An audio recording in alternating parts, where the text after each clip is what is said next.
So here goes. Friday night, I went to the river after open mic and I created a bit of, just had a little bit of a writing discussion with you. Here's what happened.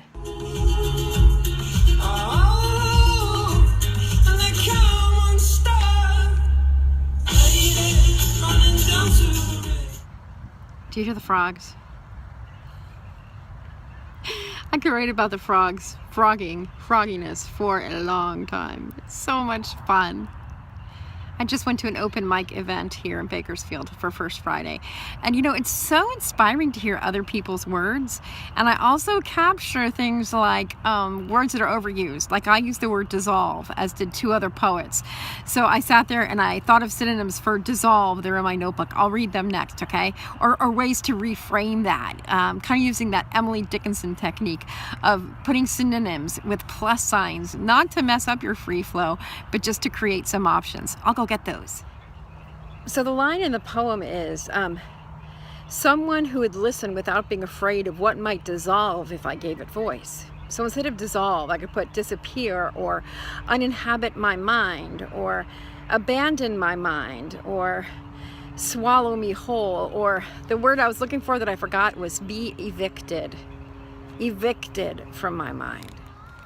The other thing that I learned at open mic tonight was where I should stop my poem that I read. So I'm going to edit it. I'm going to flip-flop a stanza, which is really fun because I said this line and everybody applauded. And I'm like, it's not done, but thank you. So this is the kind of feedback you get when you perform, when you boldly take your work. This was just written part of the 30 and 30 and 30, so it's not polished. And even if it was polished, if the audience responds that wildly to his line, for goodness sakes, listen and switch it up. So what are your takeaways from that time by the river?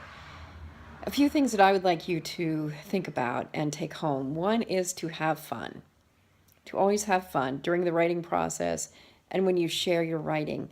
Listen to the responses from those who are paying attention to what you're writing. So it might be an audience, it might be a friend listening to you read your work aloud. But speak your writing aloud. Listen to the responses, whether they are verbalized critique, or things like soft inhales or exhales or silence. And have fun. Have fun with what you do. You might enjoy the frogs and write them into your piece. You might just enjoy the frogs to enjoy the frogs, and that may energize you to write more. I'm so glad that you watched today. It really is fun to hang out with you, whether I'm here in my living room or out and about in the world. Thanks for writing. Thanks for being present. Thanks for caring. We'll talk with you again real soon.